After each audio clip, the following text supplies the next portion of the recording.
ڕێکەوتنامەی سایکس بیکۆ نەخشەکێشانی ڕۆژهەڵاتی ناوەڕاست و چارەنووسی کورد. ڕەنگە هەمومان گەیشت بین با دەیان بابەتی تایبەت لەسەر گەورەی و گرنگی مێژوو، بەڵام دەشەیە هیچ دەربڕینێک ئەوەندەی دەربڕینەکەی فەیلسوفی ئەڵمان فریدریک هێگڵ ورد نەبێت کە دەڵێ گرنگترین سوودی مێژوو ئەوەیە کە پێمان دەڵێ هیچ کات سوود لە مێژوو وەرناگرین. دووبارە بوونەوە و پێوەدانەوە لە هەمان کون دەشێ واقعیەتی قسەکەی زیاتر دەربخات. ئەمە بەدەر لەو ڕێسا دیالێکتیکەی کە لە فەلسەفەکەیدا هەیە. نووسەر و لێکۆڵەری کورد مەسعود محەممەد دەڵێ پێی ناوێ ڕابردوو بگۆڕین، بەڵام دەتوانین داهاتوو بنیاد بنین و گەرکارێکمان لەدەست دێت با هەنگاوی بۆ بنین. ڕێکەوتنامەی سایکس بیکۆ ئەو ڕێکەوتنەی گەورەترین زیانی بە کورد گەیان دوای زیانگەاندنەکانی هەردوو دەسەڵاتی عوسمانی و سەفەوی. سەرچاوەکان ئاماژە بەوە دەکەن کە 8 ساڵ بەل لە ڕێکەوتنامەی سایکس بیکۆ مارک سایکس باقوڵایی 700 میل لەناو دەسەڵاتی عوسمانەکاندا گەڕاوە و زانیاری کۆکردوتەوە. ئەوەی پەیوەستە بە کورد نامیلکەیەکی نووسیوە بە ناوی هۆز و خێڵە کوردیەکانی ناو دەسەڵاتی عوسمانی. ئاماژە بە 76 هۆز دەکات لە پاڵ ناوەکانیان ژمارەی خێزانەکان و تایبەتمەندەکانیان دەگێڕێتەوە. بەشێک لە هۆزەکان هەمەوەند 1200 خێزان، گەردی 6000، جاف 10000، شێخبزێنی 4000، زێباری 1000، بارزانی 750 خێزان، مەنگوڕ 2000، مامەش 2000، شەبەک 500 خێزان، هەرکی 3000، بڵباس 400 خێزان، شکاک 6000 و ئاکۆ 500 خێزان. زنجیرەی هۆزەکان تا 76 دەڕوات و لێکۆڵەران دەتوانن بە دوواداچوونی زیاتر بکەن.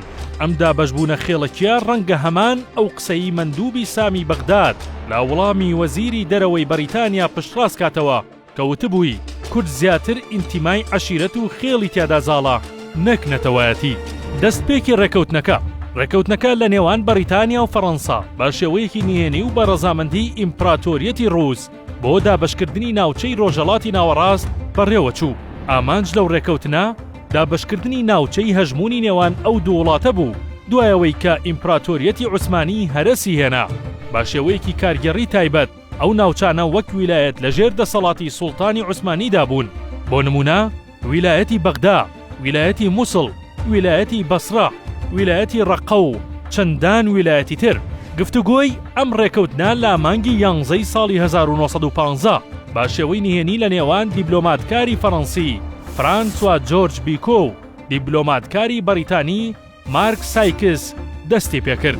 واتە لە 15 مانگی 4 ساڵی 1916 بۆ 16 پێنجی ساڵی 1916 ڕێکەوتنەکە ئامادە کرا و بە ئاگاداری ڕووسیای قەیسەری واژۆی لەسەر کرا. ئەم ڕێکەوتنە بە نهێنی مایەوە تا شۆڕشی ئۆکتۆبەر لە ساڵی 1970 و ڕووخانی دەسەڵاتی قەیسەر. ئەمە بووە هۆی ئەوەی کە کۆمۆنیستەکان لا ڕێکەوتنەکە بکشێنەوە و ناوەڕۆکەکەی بۆ عەرەب و تورک و کورد و ئەرمەن و گەلانی دیکەی ناوچەکە ئاشکرا بکەن. بەهۆیەوە حکوومەتی بەریتانیا و فەڕەنسا ڕوبەڕووی زنجیرە شۆڕشێکی گەلانی ناوچەکە بوونەوە.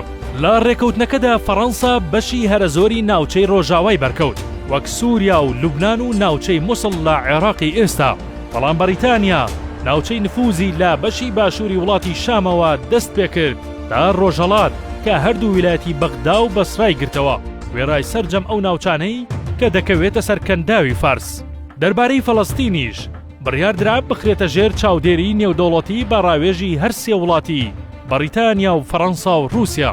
بەڵام ڕێکەوتنەکە باس لەوە دەکات کە بەنداوی حەیفا و عەکا لەلایەن بەریتانیاوە بدرێتە فەڕەنسیەکان، واتە دەسەڵاتی بەکارهێنانیان هەبێت. لە بەرامبەریشدا فەڕەنسیەکان دەسەڵاتی بەکارهێنانی بەنداوی ئەسکەندەرۆنە بدەنە بەریتانیەکان. شۆڕشی ئۆکتۆبەر بە ڕابەرایەتی لینین تەنها ئاشکرابوونی ڕێکەوتنەکەی لێ نەکەوتەوە، بەڵکو و ناوچانەی کە دەکەوێتە بەردەستی رووسیا لە ئەستەنبول و ناوچەکانی تر و پاراستنی کەنیسەی ڕۆژهەڵاتی ئەرسۆدۆکسی ناسراو بە ئایا سۆفیا دوای کشانەوەی رووسیا کە بە نوێنەرایەتی سازانۆف بەشداری کردبوو. بەریتانیا و فەڕەنسا ڕێکەوتنێکی تازەیان ئەنجامدا لە ساڵی 1920 بە ناوی سان ڕیمۆ. لەو ڕێکەوتنەدا ئەو ناوچانەدا بەشکرانەوە و بەشێک لە ڕێکەوتنەکە گۆڕانکاری تێدا کرا. کوردستان تا ئەمڕۆ باجی ئەو ڕێکەوتنانە دەدات کە لەسەر خاک و خەڵکەکەی ئەنجام درا. بەڵام لە پەیماننامەی سیڤەردا ساڵی 1920 کوردویستی بەشێک لەو زیانە کەم کاتەوە لەسەر خۆی، بەڵام بەهاتنی تورکە نەتەوە پەرستەکان بە سەرکردایەتی کەمال ئەتاتورک و دووبەرەکی کوردەکان لۆزانی بەسەرداداهات کە خەونی کوردی بۆ دەیەیەک لە گۆڕنا.